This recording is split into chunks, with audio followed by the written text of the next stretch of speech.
Si tu veux, je te raconte une histoire. C'est l'histoire de cette chanson. C'est une chanson qui s'appelle Cuisine orientale.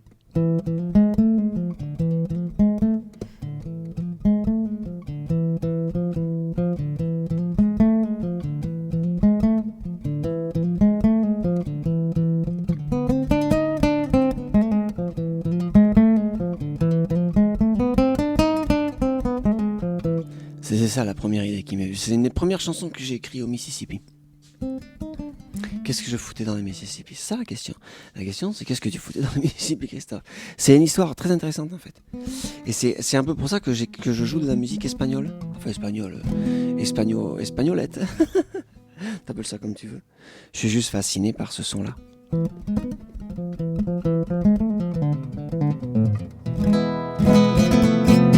Ah, j'adore ce son. Et alors, donc l'histoire, c'est que à l'époque, j'avais 27 ans. Et à l'époque, moi, si tu me demandais mon opinion sur la religion, je te disais que j'étais athée. Et j'ai eu une expérience qui a complètement changé ma croyance, en fait. J'ai eu une expérience qui était tellement pas du tout ce qu'elle était censée être que j'ai changé ma position sur la religion.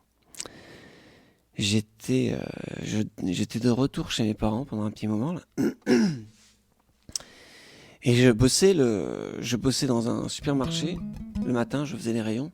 Il fallait se lever super tôt, il fallait être debout à 3h du matin, tu vois, pour être au supermarché à 4h avant qu'il ouvre. Et donc, je me couchais relativement tôt. Et c'était le mois de juin, je pense, à Bordeaux, donc il fait jour très tard. Il fallait que je m'endorme alors qu'il faisait encore jour. Et un soir, la nuit est tombée et j'avais une sensation bizarre, comme s'il y a quelqu'un dans la chambre, tu vois. Une histoire de fantôme, quoi. Et éventuellement, après 2 ou 3 soirs de ça, ça m'empêchait de dormir, ça me foutait la chiasse, quoi. Je me suis assis sur le lit et j'ai dit, qui est là? C'est comme dans les films. Les histoires de Cricri, c'est comme dans les films. Et la voix a répondu, elle a dit, je suis ton arrière-grand-mère. C'est vrai, hein, je me marre parce que je sais pas comment raconter cette histoire autrement que comme elle m'est arrivée, quoi. Je suis ton arrière-grand-mère et tu vas apprendre l'espagnol et tu vas jouer de la musique espagnole aux États-Unis et tout va bien se passer. Et c'est un moment de ma vie où j'avais très envie d'entendre ça. Donc, mais voilà le truc qui est très intéressant, c'est que comment je sais que c'est ma grand-mère? C'est parce qu'elle m'a donné son nom, en fait. Dans cette conversation que j'ai eue avec ce truc qui me parlait là, Carmen Mariner. Elle m'a donné son nom. Et le lendemain matin, je suis allé demander à ma mère, je dis, mais maman, est-ce que on n'a pas une grand-mère cubaine dans la famille? Ah si, Carmen Bendito Mariner. Et c'est là que ça m'a assis. C'est là que j'ai réalisé qu'en fait, la personne qui m'avait parlé m'avait donné un nom que je connaissais pas, que ma mère elle connaissait. Et là, il a fallu que je reconstruise ma croyance autour de cette idée-là. Et je suis allé aux États-Unis, en fait, elle avait raison, et j'ai commencé à jouer de la musique espagnolisante. Mon idée aux États-Unis, c'était de faire un groupe, si tu veux, qui serait quelque part entre Santana et les Gypsy Kings. Je voulais faire des rythmes de Gypsy Kings, tu vois, et puis mettre de la guitare électrique fort dessus. Je pensais que c'était une très bonne idée, et c'était une très bonne idée d'ailleurs, ça a très bien marché dans le Mississippi, les gens adoraient. Et la chanson, c'était la première chanson que j'ai écrite, c'est un truc qui s'appelle Cuisine orientale, et ben c'est ça en fait.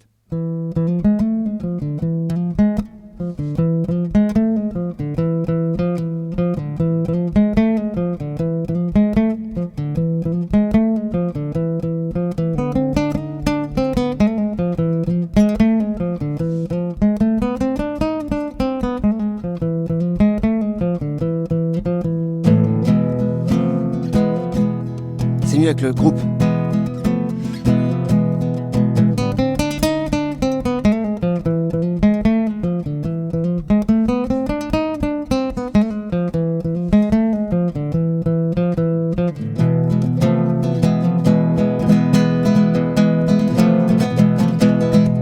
Allez!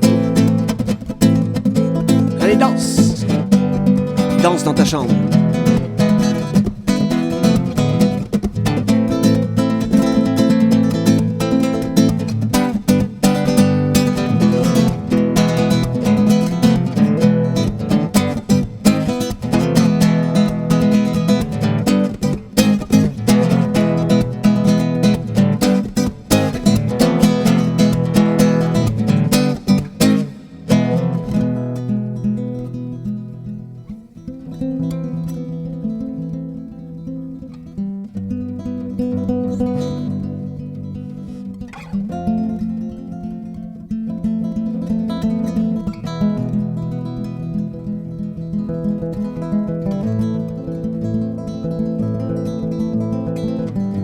On jouait ça comme première chanson dans le concert, avec mon groupe. C'était super, ça mettait le feu. La première chanson mettait le feu, c'était génial. On va refaire ça. Tu vas voir, mon groupe qui arrive là, on va faire ça.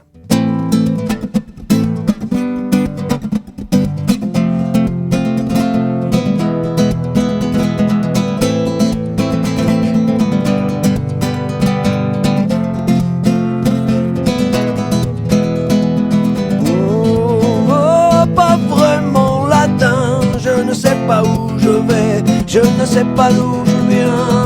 Oh, tu sais, pas vraiment africain, je ne sais pas où je vais, je ne sais pas d'où je viens.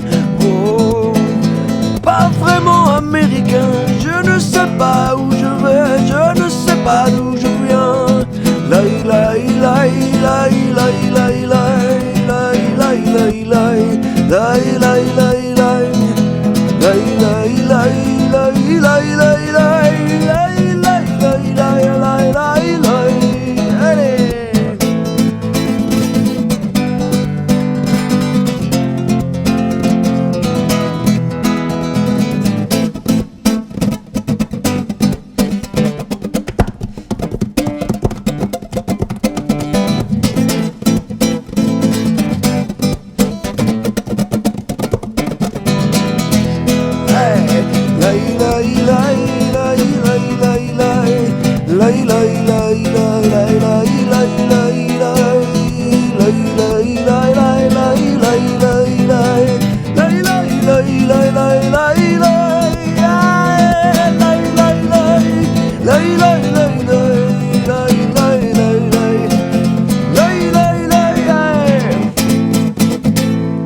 C'est comme ça va mettre le feu.